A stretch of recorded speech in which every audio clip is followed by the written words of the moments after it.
Hello there, and welcome once again to my little arty channel here. My name's Angela Porter, and I do enjoy creating videos to encourage you to pick up a pen, pencil, and whatever other art materials you have, and just have a go at drawing and see what happens. It's not the end result that's important, it's the process.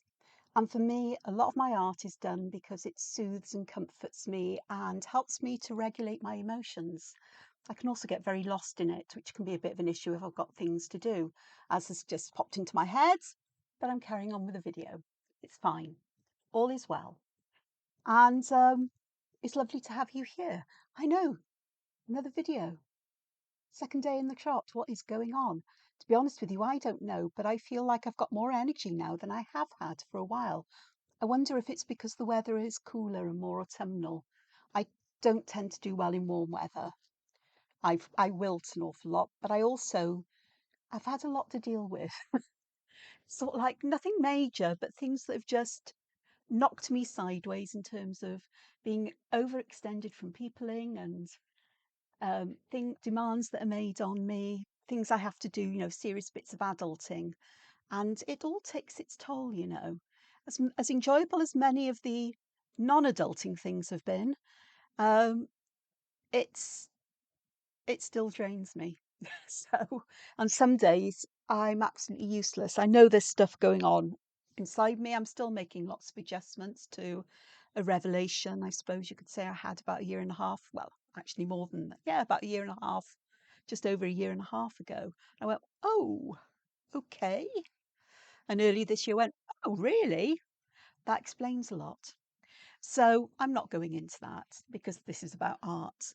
But I do like to explain or give a reason why I've been missing. And it's not because I haven't wanted to make videos, but when I've tried, honestly, I have tried, but my mind goes fuzzy and foggy. I can't find my words. And in the end, I haven't got the focus to edit things. And then I find I haven't saved things. Yeah, it's not good to try and do this with a foggy head. I'm beginning to feel a bit foggy, but I'll be okay, I'm sure. So I'm here in South Wales in the United Kingdom. It's cloudy today. It feels a bit muggy and humid, to be honest. But, all is well. And what you can see in front of me is a double page spread in my small little A5 sketchbook, one of which I showed you kind of, if you watched my previous video, I did a flip through of work I've done over the recent couple of months or so. And this one I worked on in my live stream last night, and I finished the colours and other things going on. I'll walk you through that. I'll talk you through that. Where's my doofer? Can I zoom in? Come on, you should be able to zoom in. Why aren't you zooming in?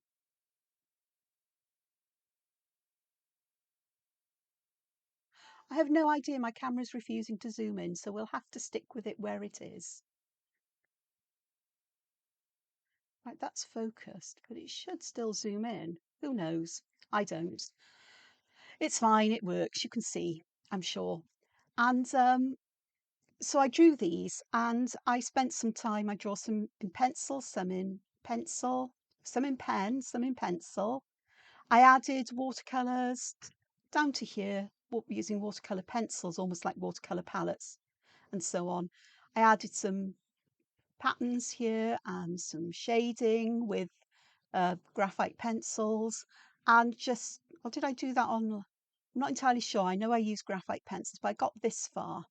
And all I've done is I've added ink to a couple of them to see whether I prefer them that way. And to be honest with you, I do. I think too many pencil lines makes it difficult to see what's going on. It all gets a bit fuzzy and cloudy. And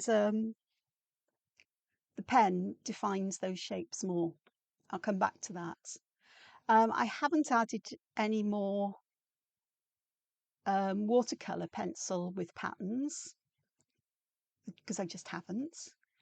But I woke up this morning thinking, I know, let's have a go at adding pencil shading to these and see what happens, a la Zentangle. And I've ended up with very fuzzy images. I'm not sure whether I like them or not. So I decided to add some pen lines to them.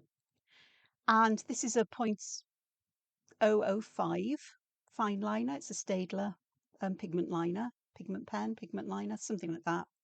And this one was an 03 Unipin fine liner pen. And you can see the difference in thickness.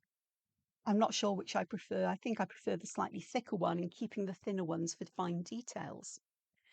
And I'm leaving some as they are because I want to see what they were like before I added pen and after I added pen. And I've made notes about what I've done. You can see scribblings everywhere. And then these are the last ones I worked with, and I decided, right, I am going to use an 03 fine liner to ink these in, to ink the patterns in I want to use. And I decided to use quite earthy colours, browns. And the interesting thing was I chose to use a Van Dyke brown from the Albrecht Dürer set to add shadows to instead of graphite. I've said it many times before and I'll continue to say it. I have a love-hate relationship with using graphite. I love it to draw with, don't love it for shading. I don't know why.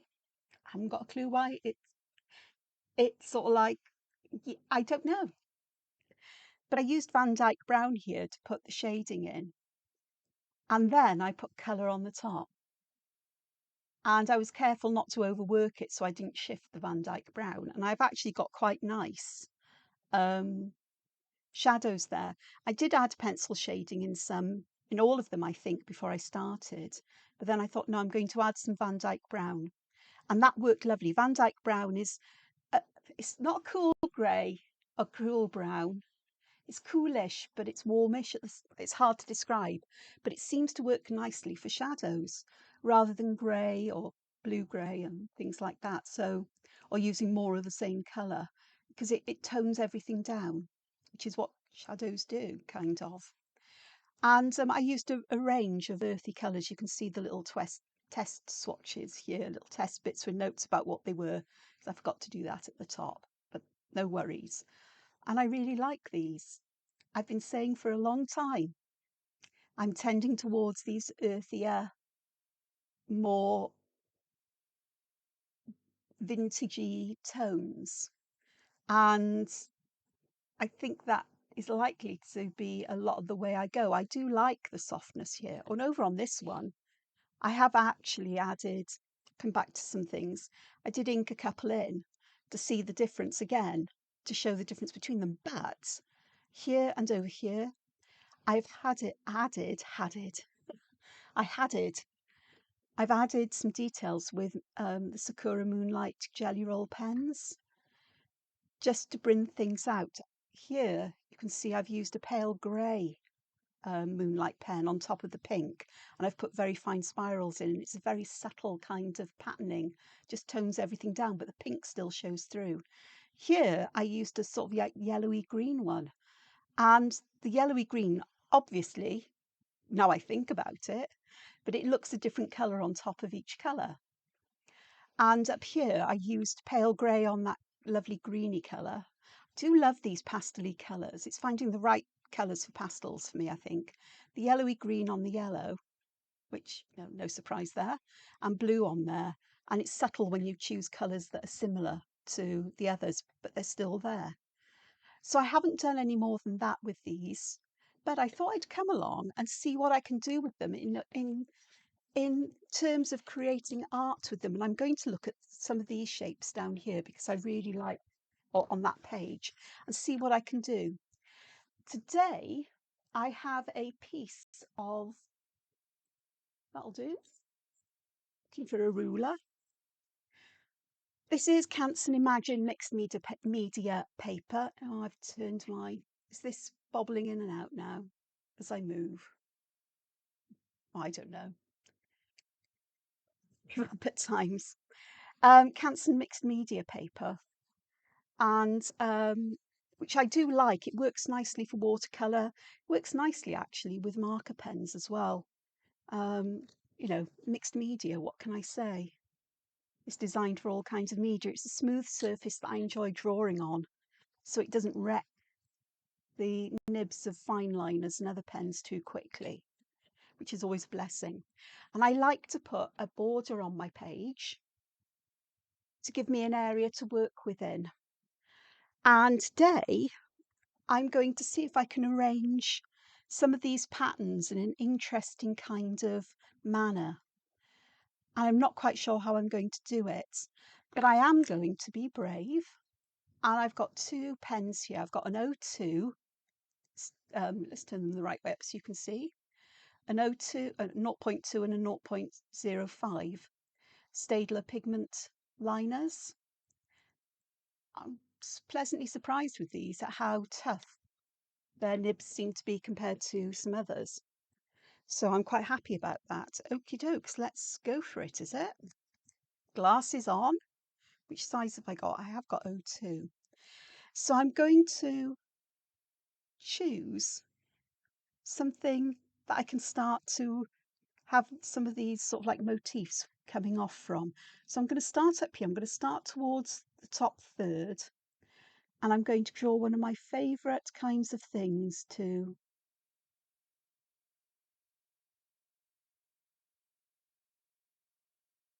start a design off from. Come on, can we move in? Apparently not. What's the matter with this?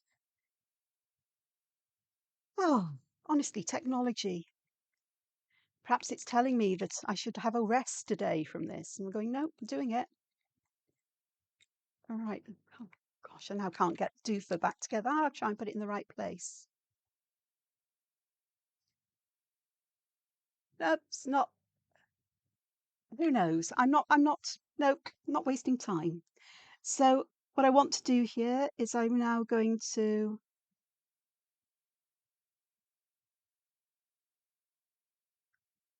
aura around this. My hand's a bit shaky today. I don't know why. And I will use some Zentangle terms because I'm making patterns with shapes and individual motifs, or I suppose fragments they'd call them, kind of. But here I'm going to make an elegant shape for the start of my shell. So I like that. And I'm just going to fill this in here. Just leave a little highlight there. And I think I may double that up just to give it that double edge that I like, or the border I like round motifs, because it helps to separate them from other things.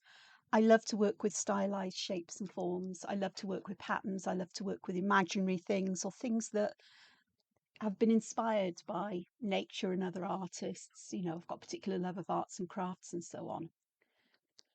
Excuse me, I'm going to make you seasick. There we go. That's a bit closer, isn't it? There we go. Move the camera if I can't get the doofer to work. Okay, so let's have a look. Well, that did work last time. Ah, there we go. It's worked. Hurrah! I'm not. I'll look at it later. Maybe because I didn't set things up in the right way and order. And who knows? It's just having a hissy fit, let's be honest. Okie doke. So I'm starting with this. Now then, if I bring this back over, I want to choose something that I think would fit together in a pattern. And I think, let me move this here so you can see. I'd like this one, or maybe this one. They're very similar. It's just the shape in the middle's different. I think I'm going to go with this one. I like the arch in the middle, but I think I'm going to stick with the kinds of V shapes that kind of echo. So I'm going to need kind of part of a triangle with a rounded top. And I am going to make it quite large, because I can. Maybe not all the way out. And I'm going to not have a point there, but I'm going to leave a little gap between the lines. So it looks like these are adorning my lovely shell here. I love spiral shells. I love spirals in nature. I particularly have a love of ammonites. And I think I mentioned in one of my videos yesterday, I've ordered some earrings. And I forgot that one pair of them are ammonites, silver ammonites, little studs. So I'm really happy about that. I mean, as if I haven't got enough earrings already. What I'm going to do on either side of this, though, is I'm going to put a little shape like this because I want to separate these motifs. And I've also decided, as I'm talking, that I want these to become smaller, to come back there, and perhaps become larger. I'm just putting a pencil line into the guide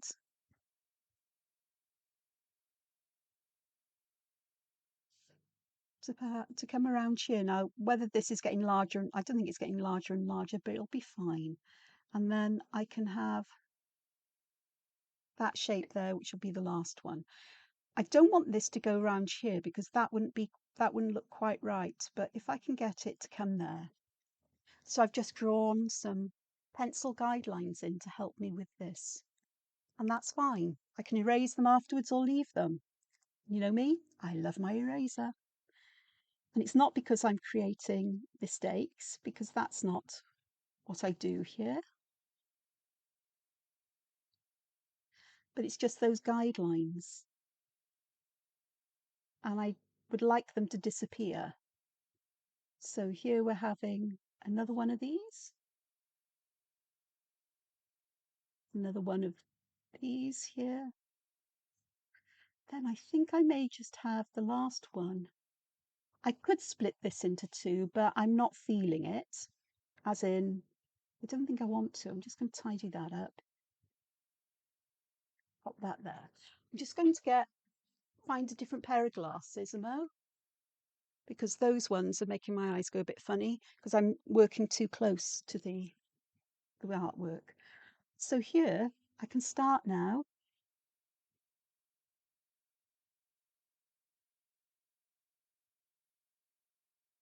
Going around here. Now, this isn't going to be a perfect sort of like beautifully proportioned ammonite or shell. And am I bothered about that? Not one bit. It is what it is. And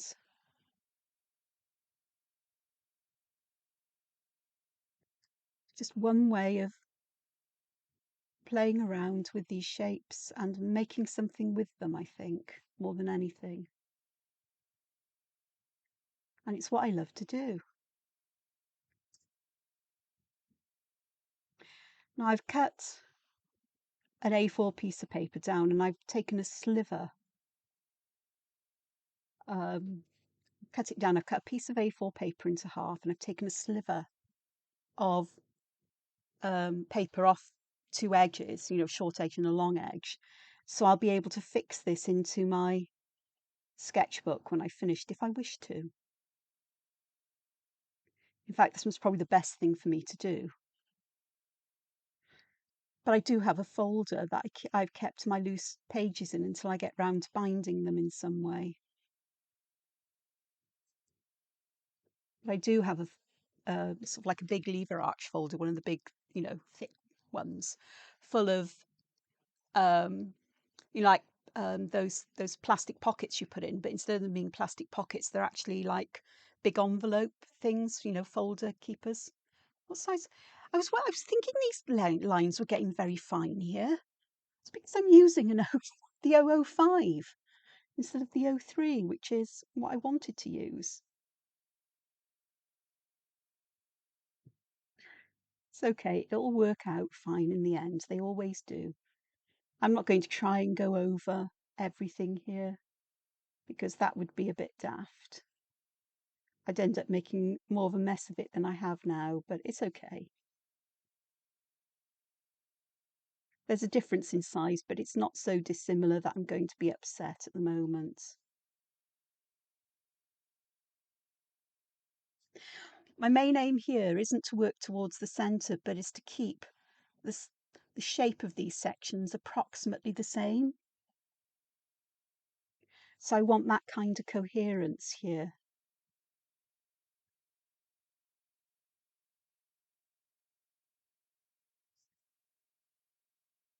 And now kind of have room for one, but I don't want to have room for one, if you know what I mean.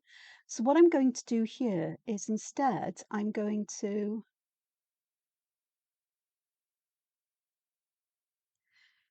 create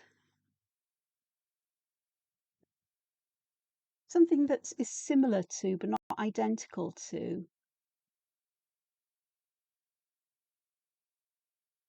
the shape at the end here. I'm going to bring that back round in a little half moon. Then I'm going to just create some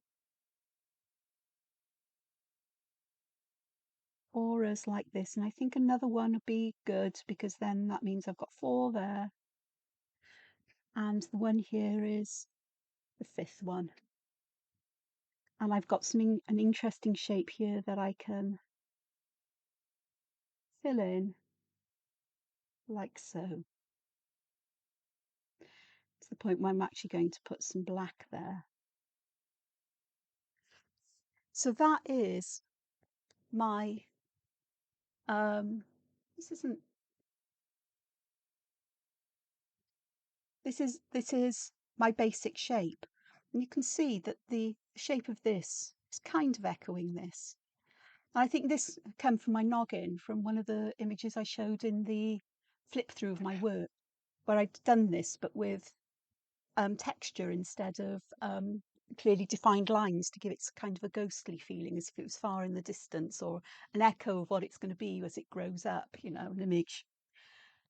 She quite like that. I like this here. That's an interesting thing to me, this here, how that's completed. Anyway, so I'm going to go back to my my lovely things here, and what I've got at the top is I've got a V shape like so. I'm going to connect that to the center. So I need to do this with all of them. And they may vary in length and size. Again, I'm not worried if they vary or that they don't follow the proportions of the length of each section, as it were. I'm just creating a pattern, not a perfect pattern. It's hand-drawn. If I wanted to do it perfectly, I'd learn to do it with, well, I'd use compasses and rulers, and there's probably digital art, and it's no fun. Well, it is fun, sort of, but it makes my brain hurt. So drawing things like this, freehand, knowing that there'll be imperfections, but those imperfections are a reflection of me, the way my hands, the muscles in my hand work, my muscle memory works, my hand-eye coordination, how well my eyesight is working, how much brain fog I've got thanks to perimenopause or long COVID or whatever. Who knows? I don't. Or whether it's to do with burnout or, you know, from peopling and life's little bits of excitement, I suppose.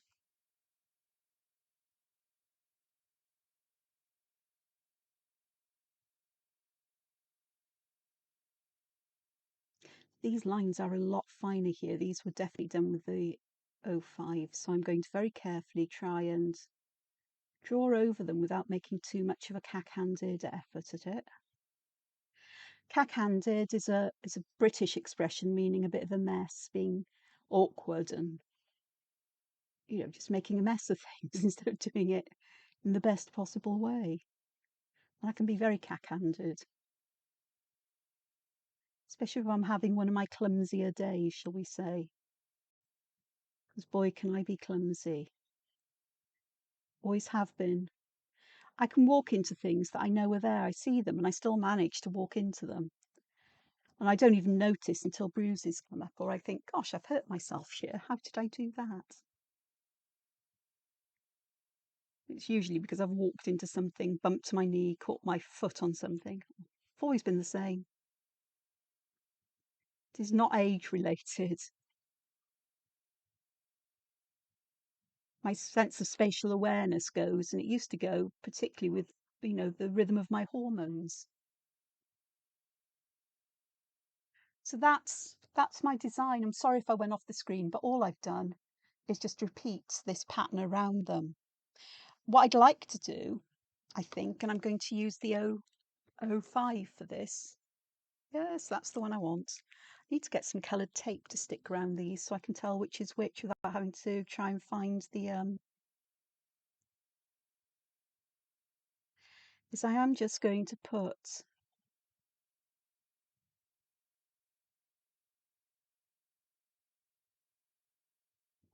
little aura on each side of these sections. So I've got a little border there that I can use to just separate things. Even if I colour it in the same, it adds some interest because I can always add texture to it. Because I suspect this is going to be heavy on texture, pattern, as well as colour. It could be quite nice just to use very simple, subtle colours and then let the textures or patterns that I use add interest to this. We shall see. Of course, I may decide that this is just enough. I don't know at the moment. There's a dog barking out there somewhere. Don't know if my microphone picks that up. Welcome to the world I live in.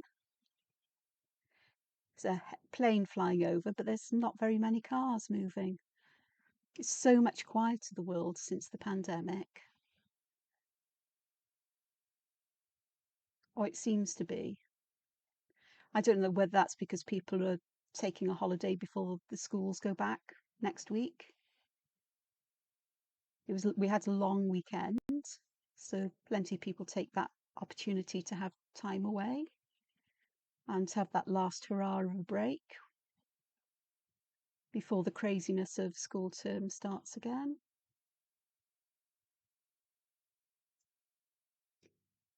This used to be a dreadful week for me as I was coming to the end of a fortnight or so before I was coming to the end of my teaching career, because I'd be so stressed about going back to school. I'd have palpitations and I'd feel ill. I wouldn't be able to sleep because I was so anxious. And it was all stress and fear of what may occur. And I can remember, I think the last time I was back after a summer, I don't think it was the very last time. I think when I was returning after an extended extended sick leave or time off sick because I'd had a major breakdown. That I was thinking about going in to set things up for September, but I decided no, I'm not going to, and just took the time just to to continue to heal and not put myself under any pressure. But I can remember going in for a couple of weeks before the end of the summer holidays to set everything up and to try and sort things out. And I'd often end up just sitting and staring into space as I just couldn't get my head around everything that needed to be done or what was the most important.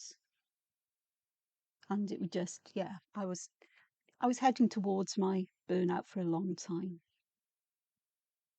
And in hindsight, I can see all the signs. But at the time, I was in complete denial. And there we go. So that is my basic drawing. And I do like that. I really do. I've been wittering on about stuff. Let's go back to nice things. Things I don't need to go on. So I'm just going to spend a little bit of time around the edge of this, just tidying this up a bit. Because it is looking a bit scraggly. You may not be able to see it, but I can, and I'm most probably making it worse. Now, do I want to do anything to this? Do I want to add anything to it? Possibly, possibly. I'm so tempted to add something here, you know, to just keep going with that. But I like it as it is, I think. There's a bit a darker line there. Okay. This one, I just think here now, I'm just going to add a bit of an aura there. And I'm going to come back around here. So I just feel I need this here.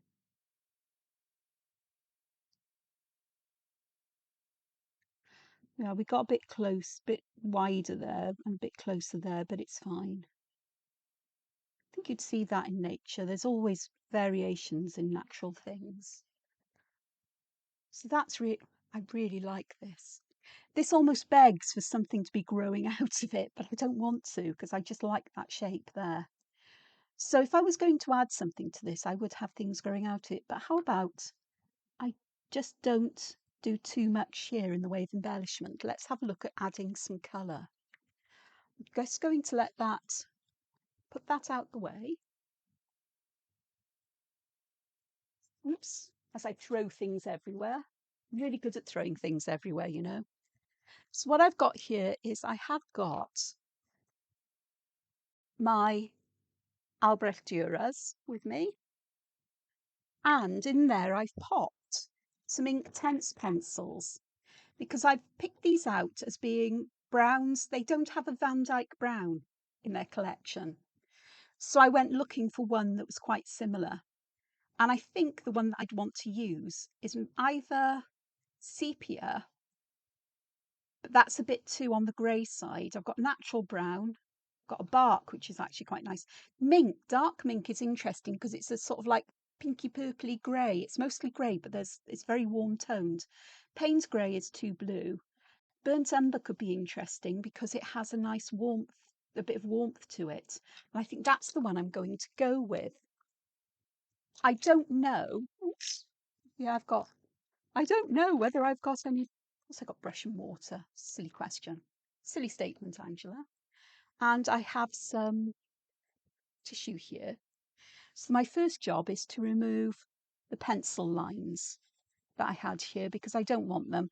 Oh gosh, some of the ink smudge. That's okay. I can do something about that. The other thing for using an eraser is that as the pigment ink tends to stick a little bit on the top of this paper, the pencil of the eraser helps to remove that. Right, I'm just going to tap it off in my bin there. And I've got this pencil, and I'm going to use this to add shadow before I add any other colours. So I'm going to do it in the way I did before. Now I'm using Inktense because when it dries permanently. It doesn't move. So wherever I put this, it's going to stay. Yeah. And that's what I want. And I'm not adding Inktense onto the paper because I know even a tiny little bit of Inktense will give me a colour that is just way too saturated. And I don't want that saturation of colour for shadows. I want it as an undertone. Oh, one went through my head. There was a sort of punkish band back in the 80s, the Undertones. Can't remember what they did, but that came to my head, and I can see what the singer looked like. I had brothers who were very into punk. Never did anything much for me, though I did like some of the Undertone stuff. So I'm approaching all of these sections in the same kind of way. I'm trying to keep the base the darkest. I want to keep an area where I haven't added any colour, but a little bit of shading at the top. And in case I've got too much colour on my brush, I've got a piece of kitchen towel to one side that I can wipe the brush off on. Always useful. This will take me a little while. I haven't decided what I'm going to do with the central shell. I just want to have a look at this. So I've gone from things that look like feathers, possibly, to, possibly even leafish kinds of things, to segments of an ammonite kind of thing, a nautilus or a combination of them, some sea creature, mollusk. But he's got his little tentacles hidden from us, which is fine. Or she. Who knows? I don't. They don't advertise their gender.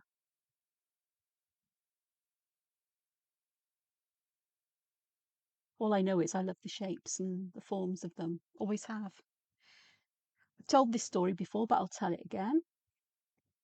There's a beach near us. It's called Southern Down. As kids, we knew it as Dunraven Bay. But there is Dunraven Castle there. But it's not a castle, it's a big manor house. It seems to have been linked possibly with smuggling.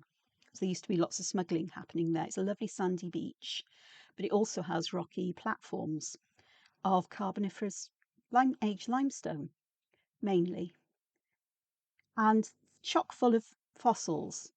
Belemnites, which are the insides of squid, and there are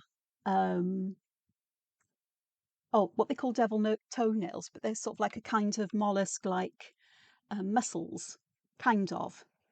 And they've got a spiral form to them as well, kind of, again.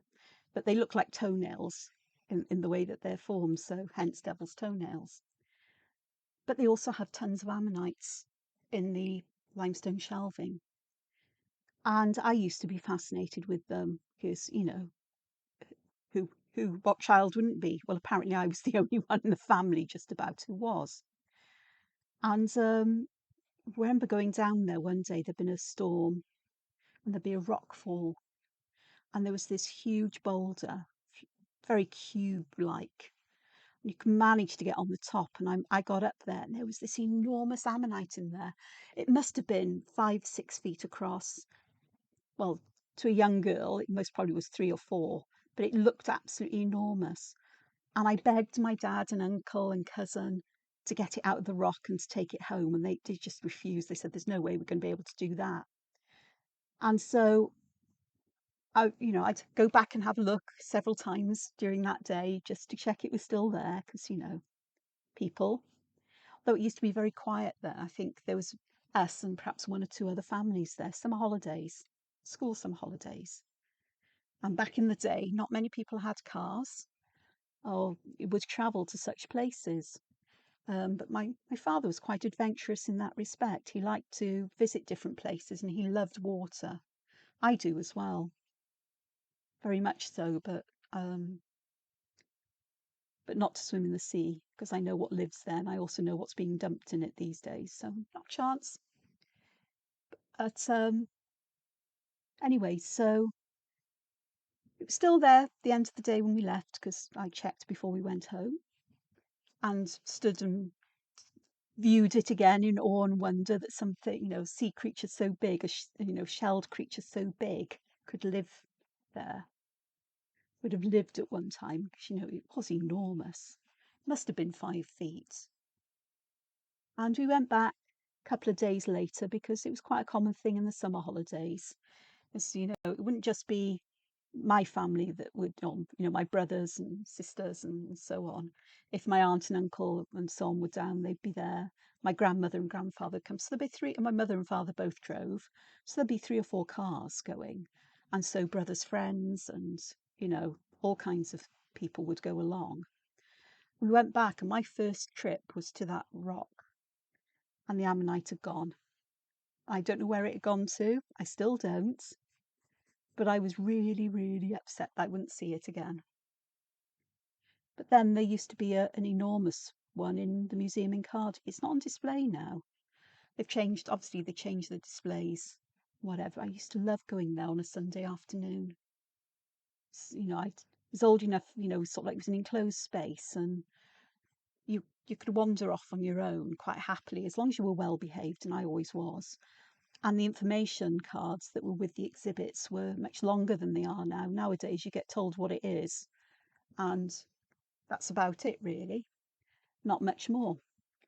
And they had this amazing gallery full of geological wonders, so rocks and minerals and fossils. I mean, they have something similar now. It's called the evolution of Wales. So you've got rocks and fossils and mock-ups of them from, well, right back to the beginning of Wales, the earliest rocks in Wales, and so on. And it tells the story of continental drift and the different kinds of rocks there were in the environments that Wales was under, and the different animals and plants that lived here based on fossil evidence. And always found it really interesting. But they did have a huge ammonite there, but it'd always been there. So it wasn't the one from the beach.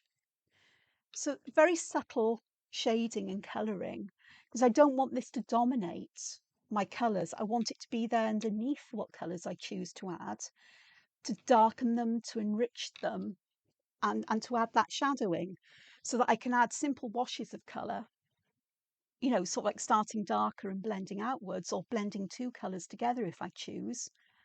But I don't have to worry about the shadowing and everything else. And as well, I won't have to worry too much about graphite shading. Now I am adding some shadowing here, but I'm going to put it right in the point of each of these, because I can.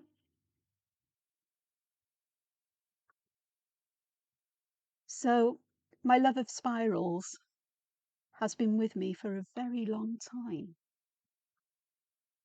And I haven't been to Southern Down for a number of years.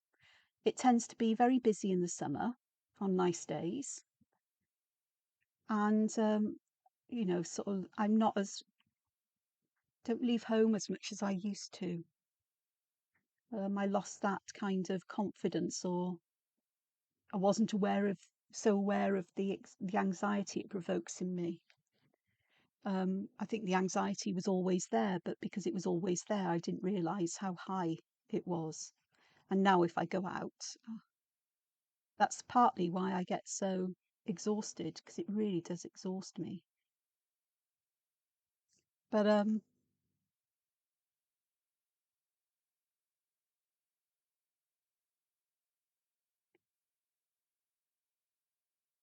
there's not so many fossils in the rock platforms. There's sort of shadows of them, the imprints of them, the negative casts, if you like. It's not very often you see an actual complete fossil there. The whole beach has been eroded greatly, and an amazing geological wonder of a syncline, folded rocks folded up in an arch, almost folded double on themselves. The ones inside were practically broken, they were folded that far back on themselves. And they were, it's been eroded back so far. And I know it's nature and it's natural, but I find it quite sad, because when it was sticking out as far as it used to be, it was something that was an amazing thing to me. And, I wanted to know what caused it. So, naturally I had to go and find out. And as young as I was, I've always been quite curious about things. I wanted to know how those rocks had been folded.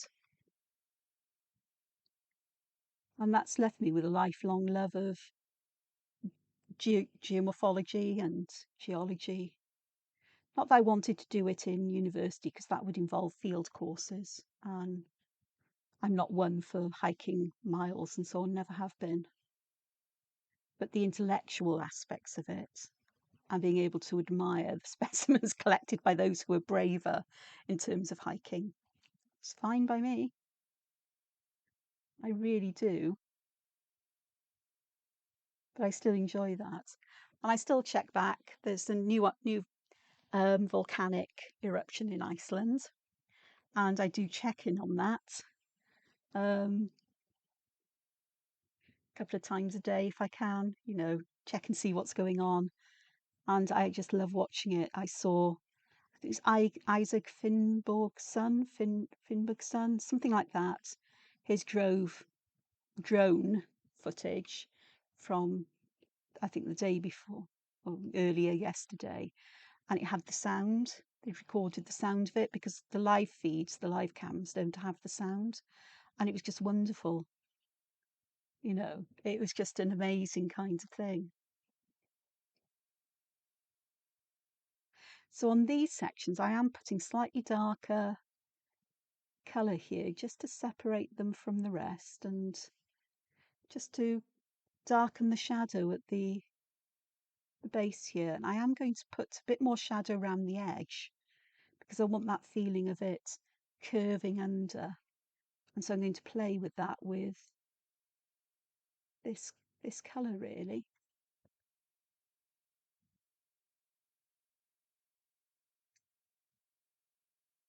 So there you go.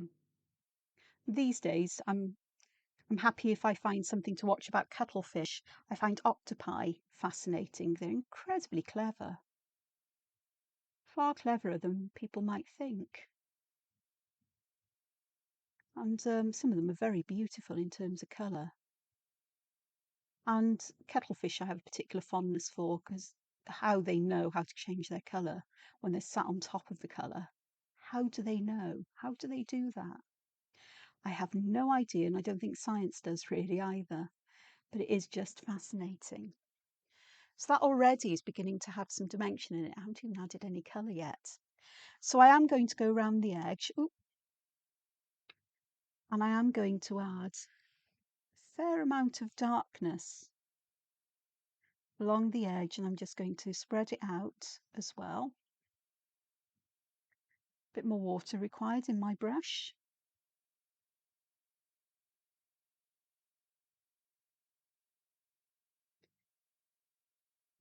And again, I'm picking the Inktense up from the tip of the Inktense pencil, but it doesn't damage the Inktense pencil at all. Once it dries, it's as good as it was before. It's only when it sets on something like paper that it becomes permanent and, you know, waterproof. So that's good, isn't it?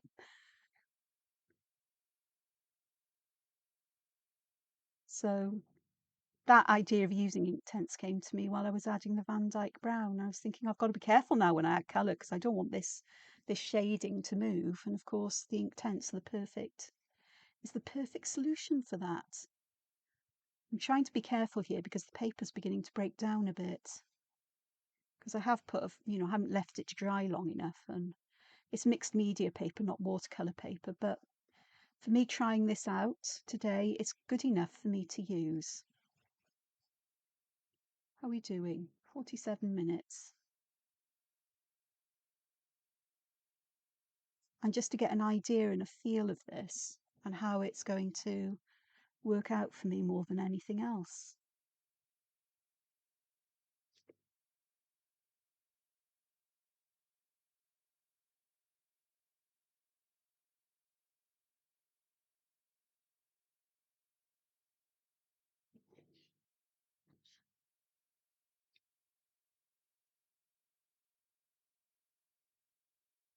My biggest problem is I'm not getting enough water into my brush, I think.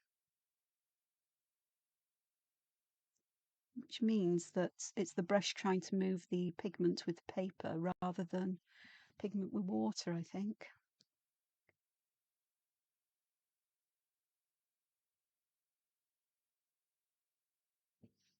So I'm doing it almost section by section.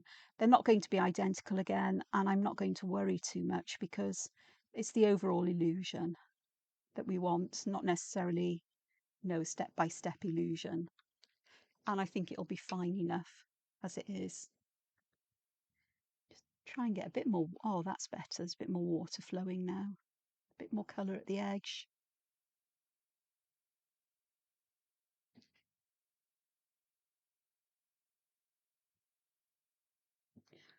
Just take some of that colour off, because it is a bit darker than I wanted. But it's working. So that is working, isn't it? We are getting dimension here. How do I know where to put this? The shadows and so on. Well, it comes from observing things over my lifetime, I suppose, and during my A-level art and drawing things, you just get that sense of where those shadows are going to be. Now, they may not be exactly accurate or lifelike or anything like that because, well, they're not going to be because I'm not using anything that is lifelike here. But, or creating something that's like that. But I'm not going to put like little highlights around the edge. I will put a shadow underneath it, but not at the moment. But it's just knowing that those lines are getting close together, so they're dipping downwards, and so we'll have shadow in there, and these will be going curling around. So as they're going away, there'll be shadow there. And our minds make sense of that is, oh, that's dipping away from us. Oh, that's closer to us. And it gives that illusion. And that's good enough for me. I mean, this isn't going to be a perfect example. The paper is causing me some problems, but I'm fine with that. It is what it is. And I'm just going to add some darker tones right round the edge because the shadow at the moment is still just a little bit too light for me. Just going to add a little bit more around the edge. And we'll let that dry. So that's looking okay now, isn't it? I think so. I want to give it just a moment to dry because I don't want to go working on these while they're still moist and damp. I'm just checking. I'm just going to put that down and try and pick up any excess water. I have got a heat tool here, so I might use that just to help that dry. Let's have a look. Can I untangle it? Yes. So I'm just using my heat it tool and I'm just going to give that a dry, which helps to set the ink tents quicker because while it's wet, it will still move. But once it's dry, that feels okay now. It's equally warm. So just that quick thing there. It does bend the paper a bit, but once it's put in my sketchbook clipped closed and so on with pressure on it, it'll flatten it out. So that'll be fine. So all will be well. There we go. Okie dokes. So colours now. I am so tempted to use. I've got a lovely fuchsia here. I've got salmon pink and I've got a yellow.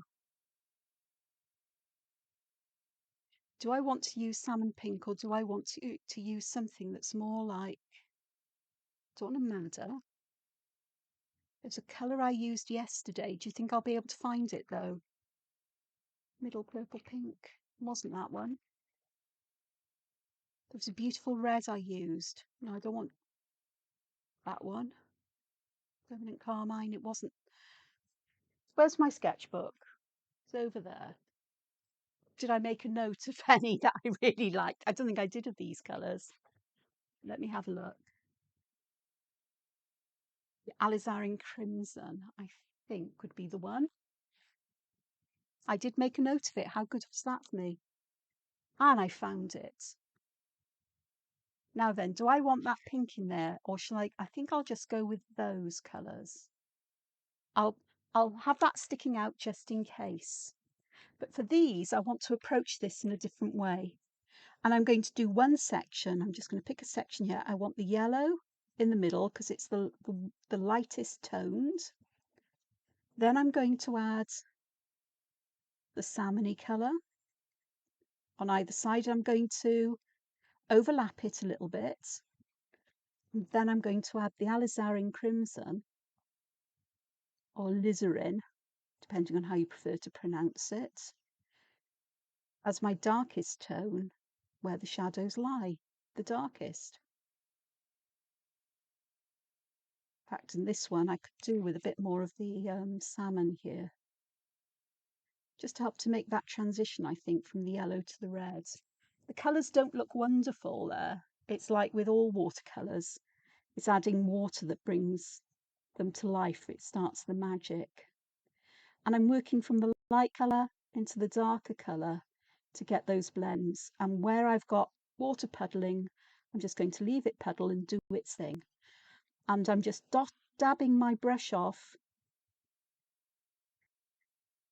between each section when I've got to the darkest colour, because I don't want to start the next section in with the yellow and have that beautiful bright red on my brush, because I'll end up not having any yellow. I've got some patchiness, but that's okay. Said it's not going to be perfect. This is more me trying things out and seeing how it will work. And yeah, I've done one section rather than filling all of them in, because I'm trying to decide whether I want to do each section the same or whether I'm going to do alternate sections, so warm and cool colours almost, but I think I might do them all the same this time. That's a bit dark there, so we'll just move it along. Try and move that to the edge. I've got a bit there that needs, down there needs a bit of water. And that looks quite nice. So I think I'm going to keep them all the same. And so what I'm going to do is I'm going to very quickly put some colours down. I want the yellow where highlights would be. I'll worry about the other sections later. For now, I'm just trying to work on these larger sections and see how we can get this working nicely. I'm also trying to work out whether I really need that salmon, or whether the yellow and that alizarin crimson will actually work all right on their own.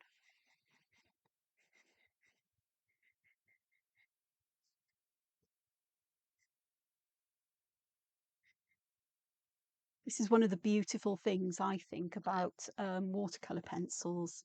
You've got control over where you put them. I'm going to put some, I will put some in to help make that transition between the yellow and the red, I think. If it disappears, it disappears. But I just feel I might need that. Yes, I could pick these colours up from the brush, with the brush from the tip of the pencil, but I just think this is going to be that little bit quicker,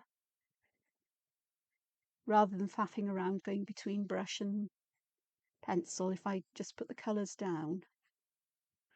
The reason for me doing it the way I did with the background, or with the underpainting, the shadows, was to have control of how much colour went down.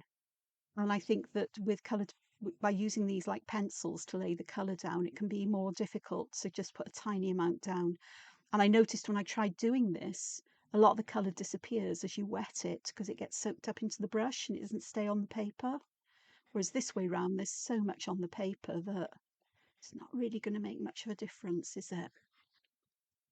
There will be some, picking up of colour, and that's only to be expected, really. But, we can work with that. And I'm going to go around the same way I started, because for some reason it feels more normal than coming back round the other way.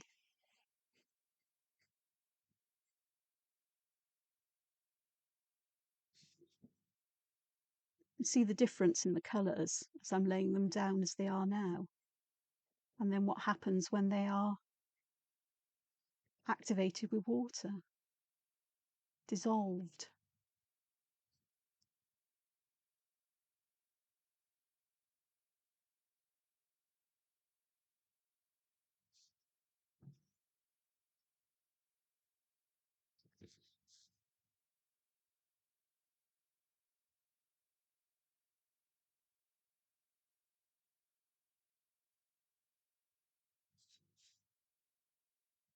I've just realised I've just focused on the edge ones. I haven't done the ones in the centre, but that's okay. I'll come back to them. I'll be fine. There we go. So it's harder to tell where I need to put the red in the middle, but I'll get there. And some of these sections are tiny. I'm very tempted to put like metallics and so on the top of these, maybe. And I do that and it ends up looking really gaudy and not very nice. So let's not think too far ahead, Angela. Let's focus on getting this done.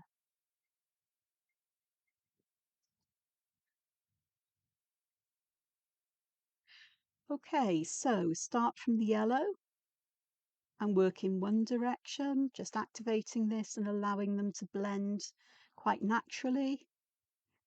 Because as you move the colours one into another, they will blend, but the water will mean they will also bleed a bit, and that will help with the blending of colours. And I'm not looking for a perfect blending. I'm looking for just that transition of colour. And yeah, it can be a bit fiddly, especially when you've got small sections, and I might end, oh gosh, look at me, instead of using just yellow. It's okay, it'll be fine.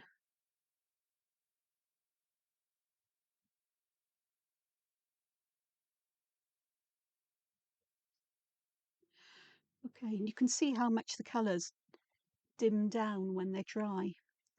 And that's always a bit of a disappointment. And I think, oh, should I use, a lot more colour there? But if I wanted more intense colour, I can always go back and add it. Or use a different kind of medium to do it. Inktense pencils would be fab because you can layer them and layer them and layer them. And they work wonderfully well. And they're very vibrant. But I like the delicacy of watercolour pencils as well.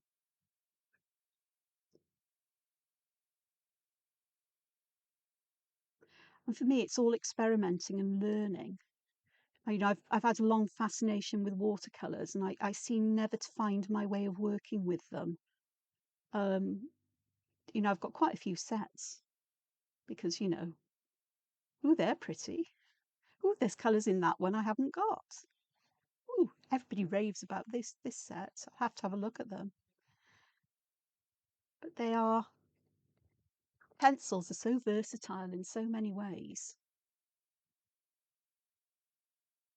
They really do make it easier to be very I find it really hard to be loose with colours and things. I tend to want to have control about where they go.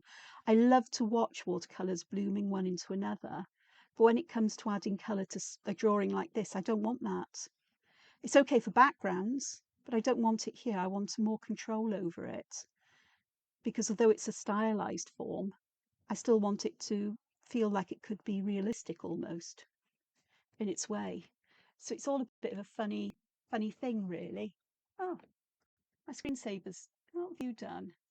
It is me. Oh gosh.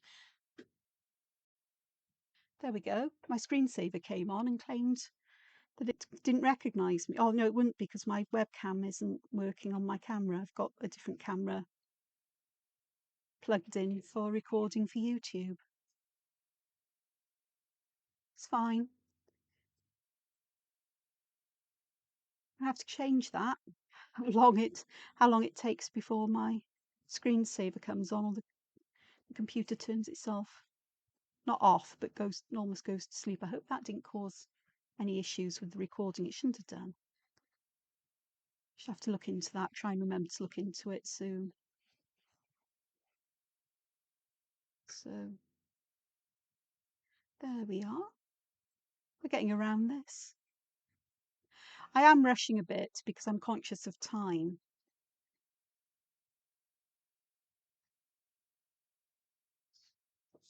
But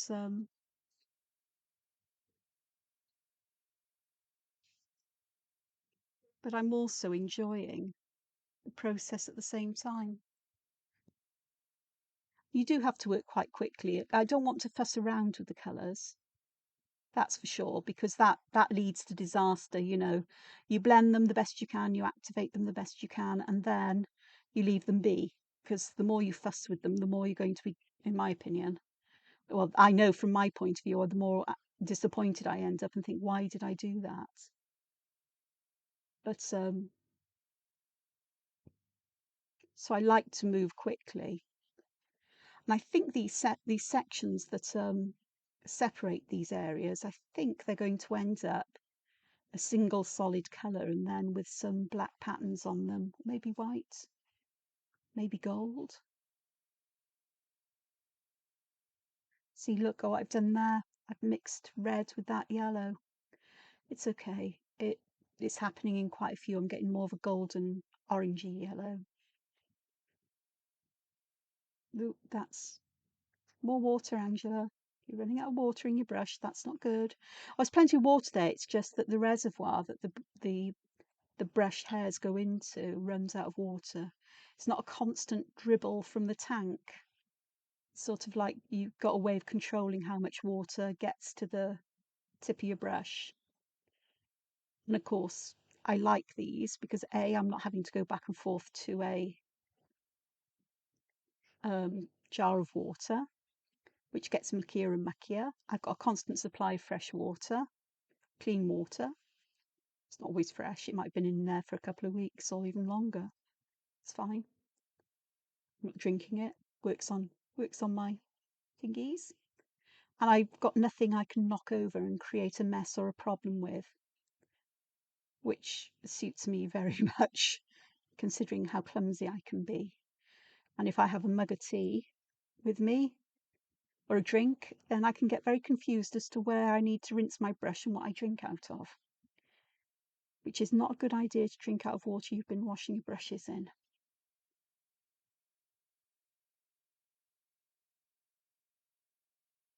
You don't want to drink or eat watercolours. Not unless they're child-safe ones, because I still wouldn't. So there we are. So I've got my colours done. Now you can see the shadow underneath the colours, particularly around here. I can see that shadow on the screen here, and around the edge it's showing through. And I like that very much. These sections here I want to do something with. And I'm going to stick with my lovely yellow, but I'm going to find an orange or an orangey red. What's this one? Deep red. I don't want deep red. I want scarlet. Pale geranium lake. That'll do. It's an orangey colour. And so I want the yellow at the bottom and a more orangey colour around the edge, something that's darker. So the yellow I'm using is dark cadmium yellow. I'm not a great fan of very pale yellows, especially the ones that are very acidic in colour, the very cool yellows. But I like ones that are more golden, warm yellows, sunny yellows. So I'm using this one again because I can. And then I'm just going to go back with some of this geranium lake, which I know is quite an orangey colour.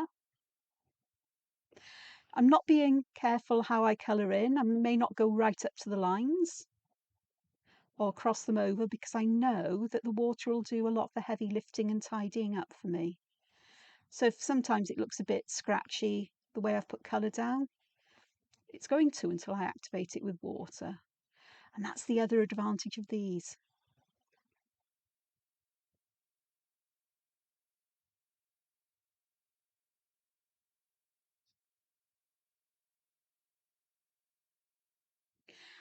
Though the yellow's the same, the red colour is different. I'm going to be fine with that because it just will bring a slight variation in. Most probably something that's, well, it is quite noticeable actually. It looks like tomato ketchup with egg yolk on the edge, or egg yolk with a hint of tomato ketchup, which is fine. I don't mind that. If I want more of that red, I can always go and find the alizarin crimson and add some of that here once it's dried. But I think I'm going to be okay with it as it is. Nautilus shells these days tend to be sort of like pale beigey, sandy yellow, pale purpley pinks, and so on in colour. But this one's mine, so it can be any colour I want it to be. It's unusual for me to use these colours, to be honest. see here where things haven't blended too well. So I can just reactivate the paint and move it on, as it were, move it around. Another advantage of using these marker pens, because once you've got it there, you've got it there. You can do something to bleach it out, to bleach it out with the misnamed blending pen. So all it does really is bleach colour out, or you can lay it down to put a smaller amount of ink down. So you damp the paper with the blender marker, and then while it's wet, the paper won't absorb, or not as much of the colour will stick to it, so you get a paler version of the colour. But that's only if you've got the right kind of paper for it to work on. I like alcohol markers to a degree. I go through phases of love-hate with them, like I do with all the media I use.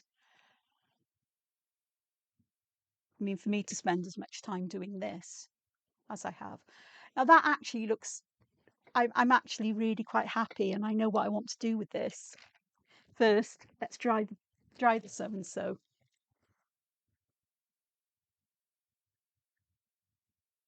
This just means that everything's dry so that I can work with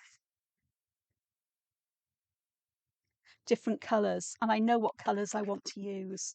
I think I want to go towards bluey greens. What's that one? Chrome oxide. Chrome oxide fiery. Fiery chrome oxide. What colour is that? On the back we go.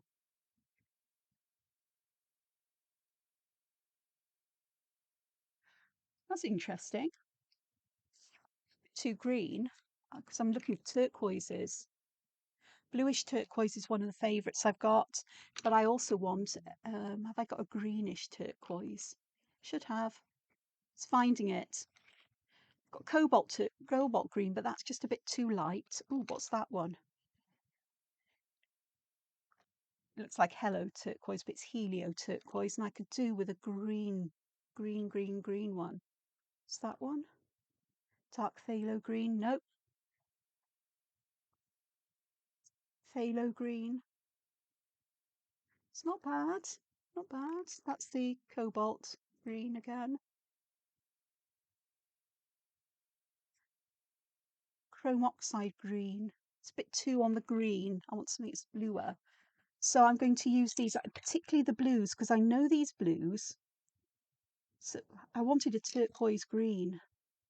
It's phthalo. I have got a turquoise green hue. Excuse me while I just go through all of these, looking for something that I've most probably already picked out. Oh, there's a hooker's green there. Really am going to have to swatch these at some point. It's always nice to have a swatch of them, because you can then know what colours you've got, and you know what the different colours look like.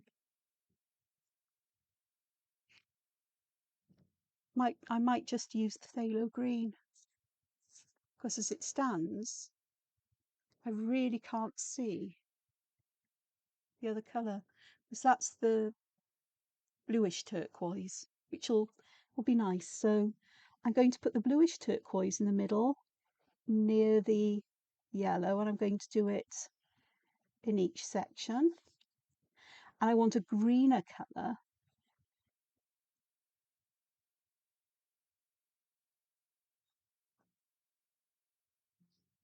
where the reds and oranges are.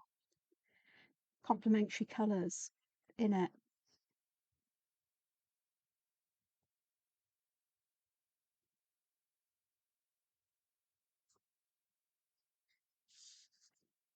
So just forgive me for a moment while I do this.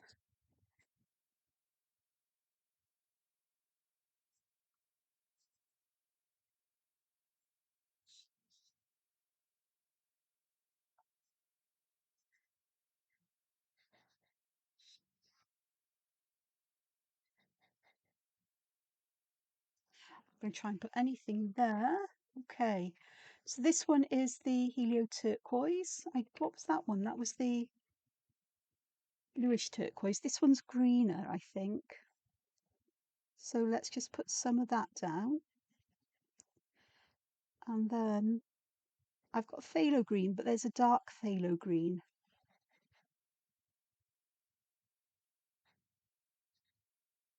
I was chatting with my niece yesterday, and she sent me the link with these earrings on that I bought. Lots of very pretty little earrings, and I fell in love with the skulls, the ammonites, and something else I can't remember now. But dinosaurs most probably. No, yeah, no, two sets of skulls, ammonites, and most probably dinosaurs actually. No, pterodactyls. That's it, pterodactyls. And she said, "Oh, did you? What did you? You know?" I said, "Oh, bird skulls. Goodness sakes!" And she said, "Oh." I said, "Dinosaur skulls." She went, "Yeah."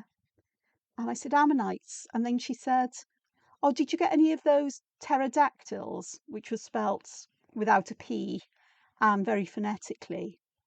So I said, "Oh, didn't they have any pterodactyls?" I said, "Yes, they have, because I ordered them." I'd forgotten I'd ordered them. And she said, "Oh, do you spell those with a P then?" I said, "Yep, silent P at the beginning, pterodactyl." And she said, "Well, you learn something new every day." I said, "That's what makes life interesting." And she said, "Yes, I agree." Bless her. She is dyslexic,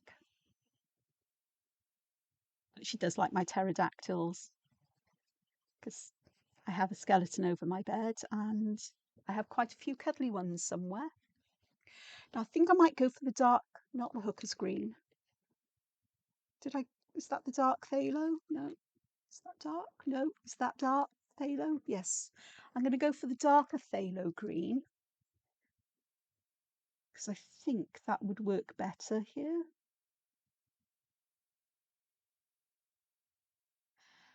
I mean, they're all going to blend one into another, so there's not going to be.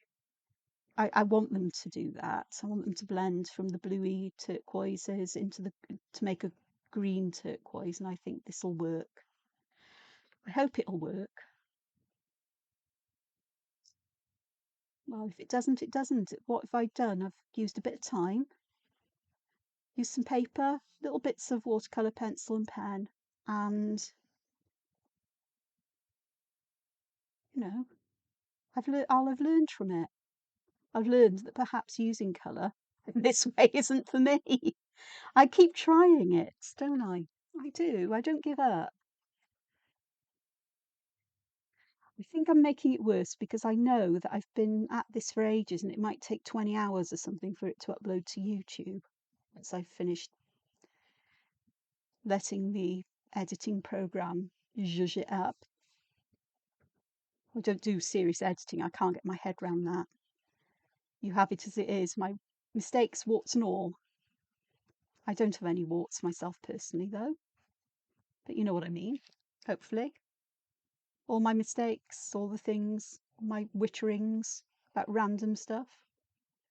Actually, it's often the same kind of random stuff because ammonites are something I love, always have since I first saw them. Spirals of all kinds I love. And I'm going to talk about them because they're things I love and features of my artwork quite often. Again, if you'd seen the recorded video yesterday, not the live, where I shared artwork, there were quite a few drawings in there that you could see there were ammonite inspired art there. And I thoroughly enjoyed it, enjoyed creating that.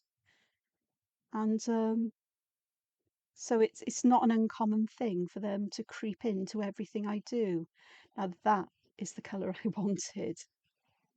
Let's hope it dries nicer than I could actually do with a finer brush, but I'm going to work with it. So if nothing else, this gives me direction for the future. I think I did mention yesterday that adding colour to my art might be something I really need to do digitally.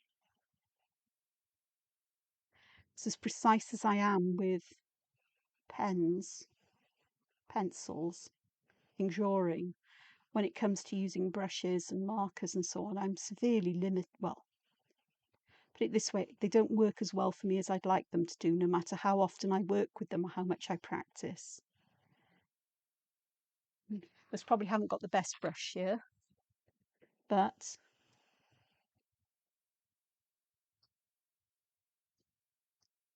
you know, it's fine. They'll all work out eventually because that's what they do.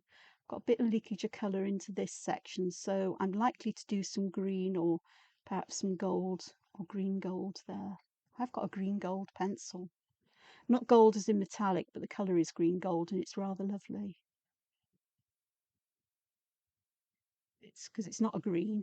It's sort of like it's a yellow, but there's something about it. It's like old gold, I suppose, in some way, or more earthy yellow.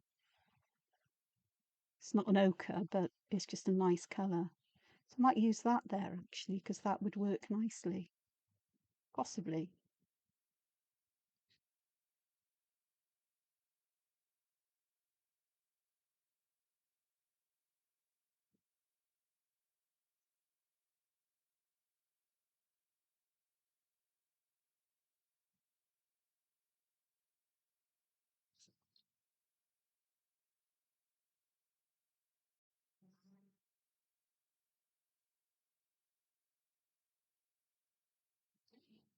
I've gone quiet, haven't I? I'm concentrating. See, I've got all that green around there, so I'm just going to pick some of it up.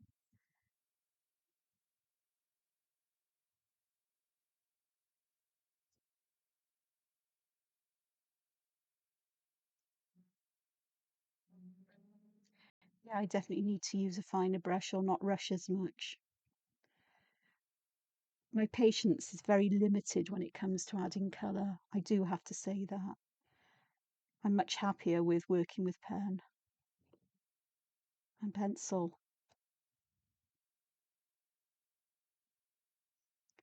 Drawing.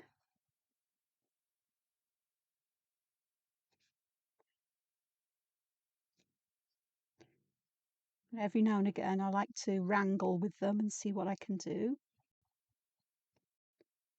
Perhaps I'm just putting too much pressure on myself here because it's so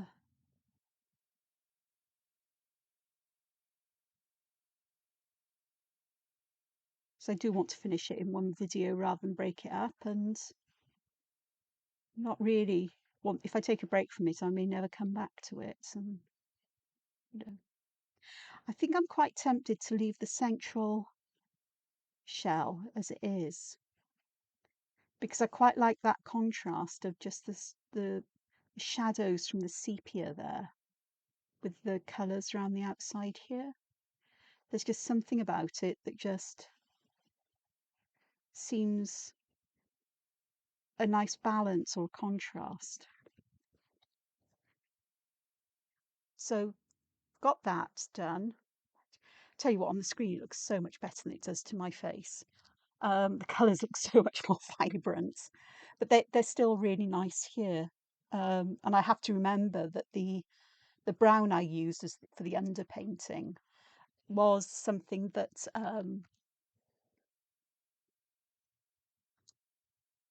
what am I trying to say? Something that that's a yellow ochre is something that is toning the colours down as well. It's showing through here, which the camera may be enhancing the colours. Is that the green gold?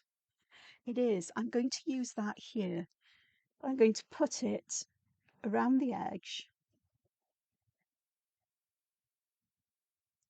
where I want the colour to be darkest, and then I'm just going to pull it down and lighten it out towards the point because that is almost in the highlights and it just makes sense to me.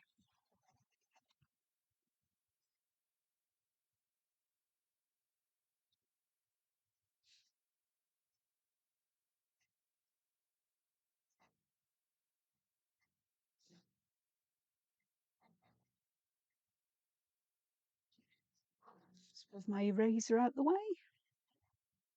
So I've said I do like my erasers. They were invented for a purpose. And there's nothing wrong in using them.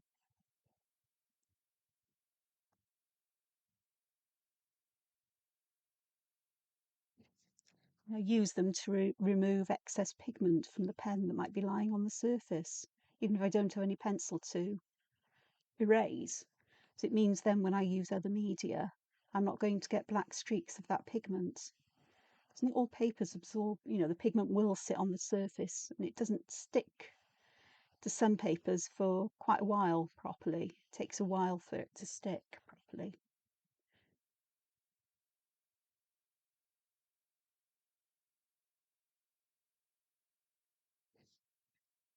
It's a little bit of a different colour, but it's still in the tones of the yellows and the golden colours. I've got some green mixed in there because I wasn't careful with what I was doing with my brush.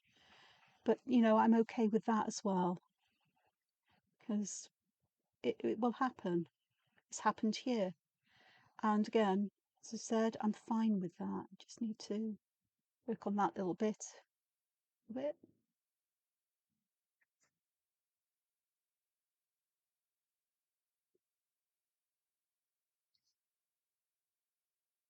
And it's almost that transition between the blues and greens and the oranges, because we're getting a mixture of colour, the orange and reds.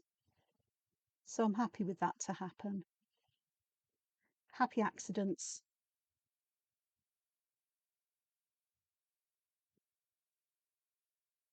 And again there. So there we have that. Now the middle section I would like to do something with, but I don't know what. I think I may try and find that brown again, which is in here somewhere. That's dark ink. It's looking for the differences in the natural brown, I think it was. That's what I'm using. And I'm just going to add some more shadow around the edges where I want the edges. It is a different brown, but I don't mind because it's close enough. Just want to put some of this where I want a little bit more shadow.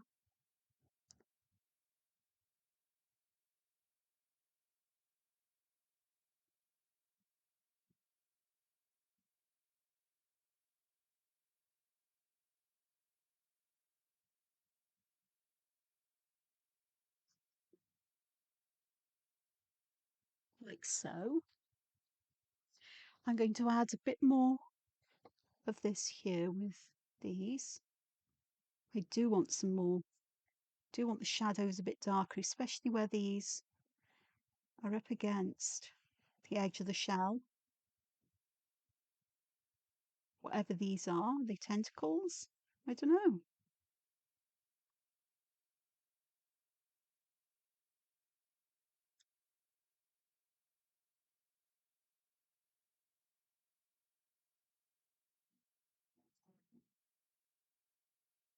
If you try to do this, please take your time with adding colour or pattern, whatever you choose to do. I am rushing. I know I ought to learn to stop the video and say I'll be back in a moment when I've done most of it, but I can't do that. I'll forget to turn it back on and finish it and go, oh, and end up not doing anything. These are looking really lovely. I know if I scan this in, I can adjust the colours and get things to look a lot nicer than they are at the moment, which is fine. Just trying to get some colour too. Got places where I've got some colour that hasn't activated.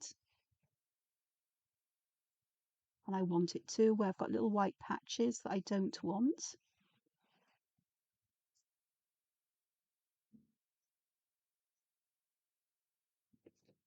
That'll be okay for now, she says. Right, dry time.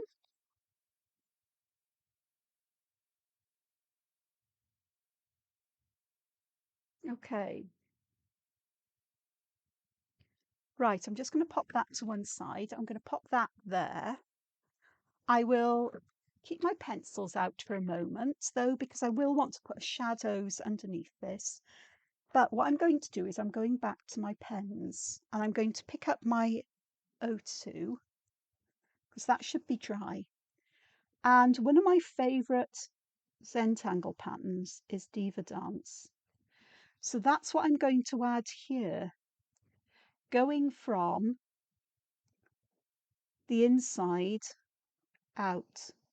So Diva Dance, if I turn this over, is done with lines where you add little bumps on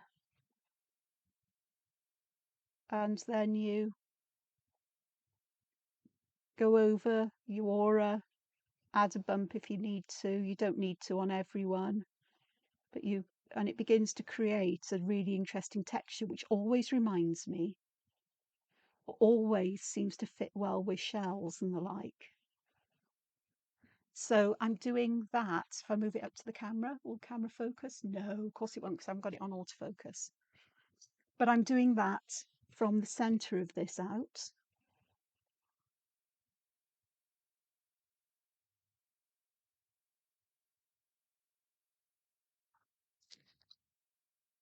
Yeah.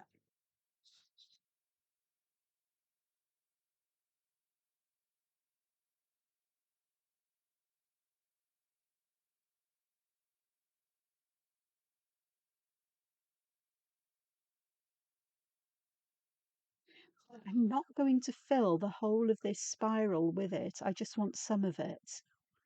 There's something nice about leaving a border towards the end. Has nothing on it. Sort of like represent the growth rings.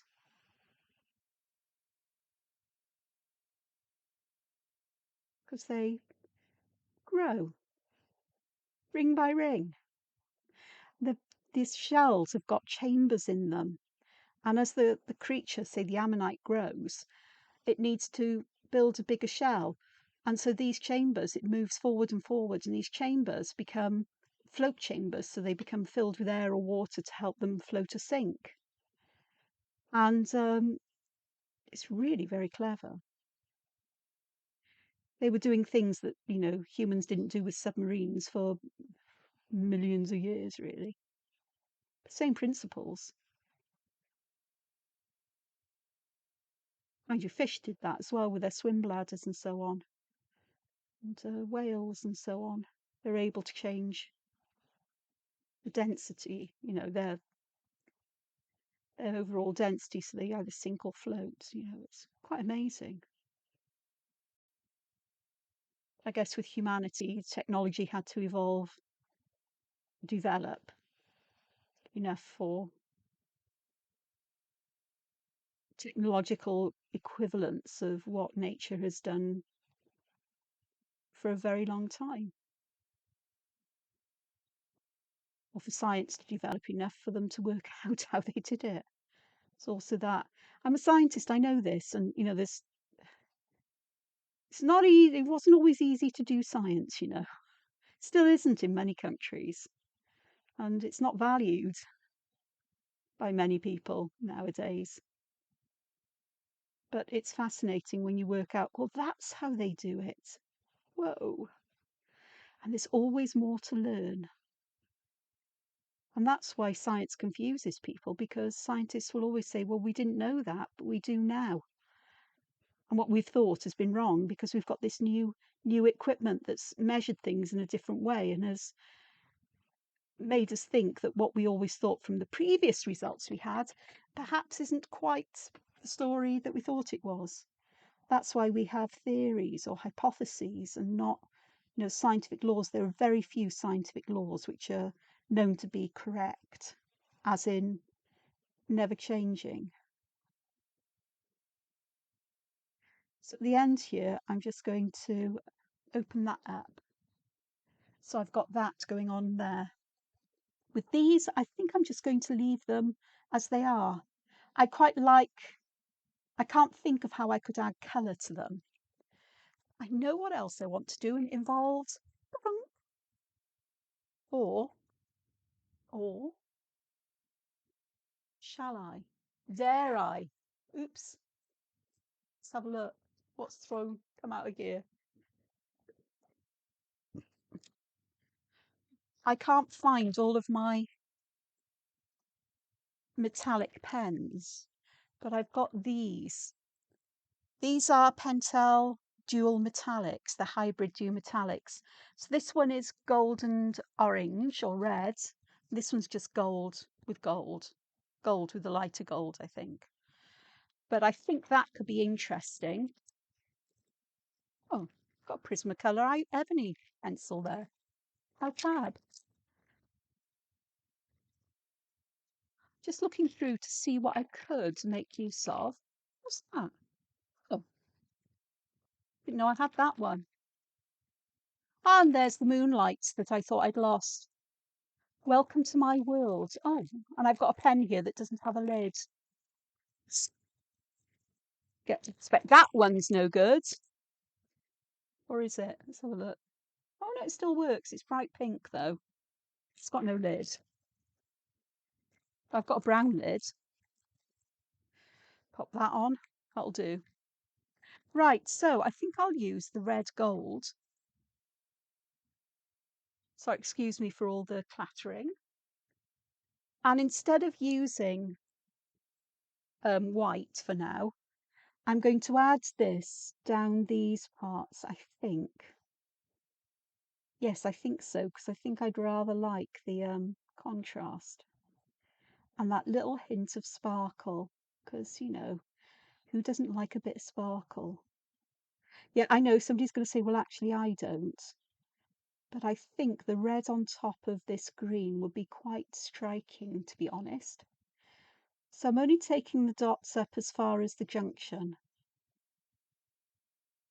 or where this splits to create a V. Just feel that it might need a bit of something here.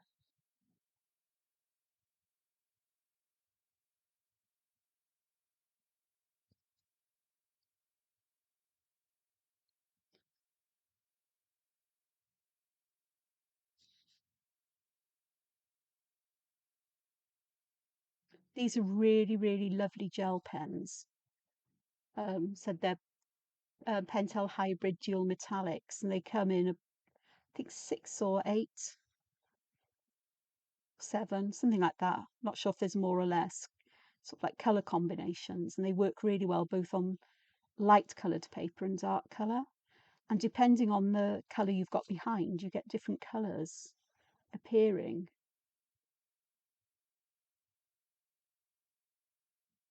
Or being visible, being dominant. So on this green, I've got a lot of red showing, or orange, instead of gold. So I'll turn that so you can see the effect, hopefully. I'll glasses off, Angela, so you can see the screen. There you go. So there's some glittering stuff going on there. And part of me wants to put that on the ones in between, but I think I'm going to leave, I think that may be enough. I think so. I am going to put a dot of it there, right in the center of that beginning shell. And I'm going to call that it for that. Now, the next thing that I want to do is I want to create a shadow here. And I could use the brown, could use mink, but that's not what I'm looking for. Is that the one I'm looking? That's the one I'm looking for. This is Payne's Grey. And what I'm going to do here is I'm going to roughly draw around this, leaving a little gap, not drawing exactly the same shape or, you know, following it religiously, as it were. But I am putting the Inktense on the paper this time because that will make it easier for me to work fairly quickly. And just start to bring a shadow here. So I'm thinking about where the shadow would be darkest. So it would be where where we go under, like so.